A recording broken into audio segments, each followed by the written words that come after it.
Hello Chibsters, it's Gav and welcome to another one of my videos. This is going to be the final reveal of my Osorio main battle tank. First of all, let me thank again Greg Reilly for sending me this kit down. He originally was sending me a piece of diorama and he was really kind enough to wrap the diorama up in a kit. And Greg, again, you're a star, Mara, and I can't thank you enough. I took the opportunity with this one to just try and teach myself bits and pieces, so I'll go through a few bits. Again, I've got a really cramped work desk. I did think of trying to get the tripod out and doing my first I bought a tripod a while ago, but I've got so much stuff around me, it's just not going to work. So we're back to using the little tiny one on the desk at the moment. So I apologise for the lack of space to really show you what's going on, but I'll do my best. So this Osorio was a tank that was only two were ever made by a private Brazilian arms company. They were hoping that they could sell them abroad and then maybe generate funds that Brazil maybe would fund, you know, a proper construction of, I presume, this is how I've read it anyway, of their own, indigenous built tanks. Unfortunately, they took this to a test in Saudi Arabia, and it was supposed to have done well, but the Saudis went with the Abrahams, and unfortunately, there were no other buyers for this concept, and I believe the company folded. And the tanks were donated to the Brazilian military. That's how I've read it anyway. Now, it's a Trumpeter kit. Obviously, it's 1 in 35 scales. You've probably been seeing if you followed this build. As we all know, I'm just getting back into modelling, and I don't know my bum from my elbow. And I'm making loads of mistakes. And at least with this one, I could put it together. There were a few fit issues, which were a bit problematical, but I overcame most of them. A couple of mistakes my own making, but I just wanted to learn to maybe, as you guys probably heard me say, get armour texture onto the vehicle itself. I tried doing some anti-slip, thicker stuff on the glacier plate. Again, there's little bits here that I didn't follow through the whole tank, and I know it might sound a bit silly, but I really was just using it as a learning curve, just how to do stuff. So let me just see. I'll give me a pointy stick that actually works. It might be a bit mucky pointy stick, but let's get on with it. Right. I've been watching Night Shift's channel. Now, as you can see, he was teaching us how he did weld beads and that. As you can see, these are way out of scale, but you've got to learn somehow. You've got to learn, and if you don't have a go, you'll never know. So, way too chunky. The clear parts, put the whole thing together, and then put the clear parts on the inside. So vainly tried to stick into the outside. And you can see what a delightful job. It's only in close-ups and I'm looking at them again, which I knew they were there, but horrible clean-up. I've got to improve on this. Again, mould lines everywhere. Not for the want of me not trying to take them off, but obviously not good enough. So on this section here, we can say, Gav, you need to get these weld beads a lot smaller, and obviously a hell of a lot better clean-up than I'm doing. Things like this cupola here, there's actually clear daylight. If I could get the camera down, you'd see straight in there. There's nothing much I could do really. You'll see some chips that I've put in. I've only lightly chipped it because this is for me how it would have roughly looked in Saudi. So it was green. It was I think Brazilian tricolour scheme, and they've obviously gone over, shot sand over it, and so stowage baskets they tend to be. People like, say, Israel, they actually put ballistic. Their stowage baskets are often ballistic grade steel, just to give even more added protection. But these, I would have thought, would have just been a mild steel. so I put a few chips easy to chip there as I was getting things. Again, it wasn't carrying a lot of stowage as far as I know. Camo net is what I've seen with it carrying, but I didn't want to go that far. Put a bit of rust, fuel stains around the filler caps. Again, as I think I've said, I wanted to go with only what I'd got materials at hand. I didn't want to spend money. So the actual desert is actually Dunkelgelb and the actually ivory type interior that the German tanks had, and I've gone over on that with my airbrush, and it's actually come out, as far as I'm concerned, quite light, exactly how I wanted it to. So I was actually quite pleased with that. I pre-shaded it with grey primer and then black in all the creases that again I'd seen Night Shift do. This is going to be hard here. It's really delicate because I'll just move the camera free. So the armoured skirts, that one's just dropped slightly there. They are literally hardly anything on them at all. The actual drive sprocket, somewhere under here, would be at the back probably. Yeah, there she is.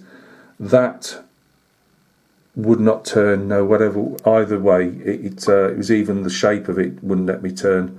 So I couldn't pull the tracks round. The tracks are rubber and they were an absolute pain. My wife was good enough to stitch them together for me, but I couldn't hide them behind the skirts, and the skirts literally only just about hold on.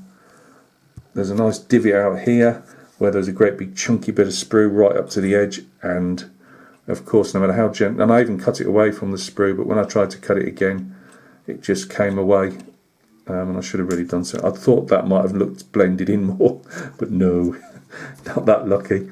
What else we got? The antenna, I've had a right game again. You can see the super glue holding them up. My mate Mick, thanks a lot Mick, sent me his old guitar strings down, and I have made them, and they do the job better than a lot better than I'd got. It was just the fact that I just couldn't get them in, even drilling the holes out. They've been an absolute pain, don't know why. This is my tank barrel. Second time I've actually tried to put a seam in now. To get a seam out. I don't think it's that bad actually when I look at it. You can roughly see it's when we're actually looking at it. You can't really see it that bad, I don't think. So I'm getting closer. So again, I've used enamels and oils to give a bit of character to this vehicle, and some graphite.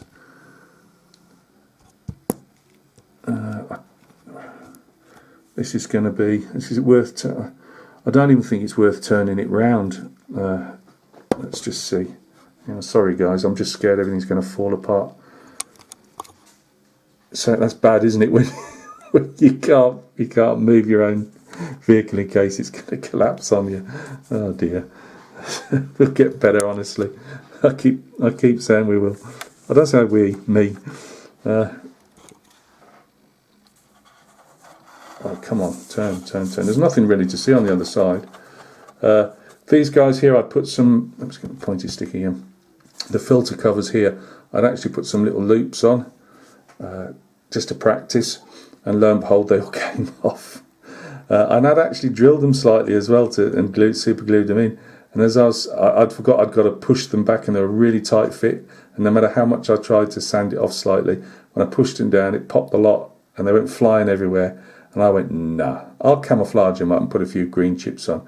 And it hasn't really worked, because why these filter tops would be all like that, I don't know really, but hey, I've tried. Stowage bins here, they had no handles and I've left them off. There's some very slight depressions. I put a seam line, what's it called? Panel line scraper along, and made so they actually look like lids. I just wanted to see if I could do it in a straight line, and I've roughly got it. The back, not a great deal to shout about. I put some flame cuts in, because there weren't any. Can we get in closer? See some flame cuts in there. So yeah, that's about it really. I liked what I did with the side panels. Let's go back, sorry, wobbly cam. You can't really see it, but I've tried to put some tonal variation in there. So we've got some panels I've put some darker yellow oils on, others I've left completely clean, others have got, you know, different fuel, they're not fuel, rain streaks and things. Yes, I know it's a desert, but, you know, different rain streaks, or if they've been through a water, you know, often they'll put them through special water obstacles, you know, just to show them. Even in the desert countries, they'll have probably concrete ones, or I don't know, I'd imagine so. So you can see there's super glue on the antenna there. They're never going to survive first contact with a hand. But yeah, that's my Osorio.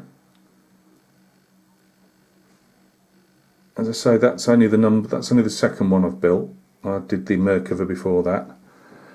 What I'd say with the kit itself is there are some fit issues, but it does go together nice. And for a newbie like me, it gives you at least the confidence that you've actually built a complete tank.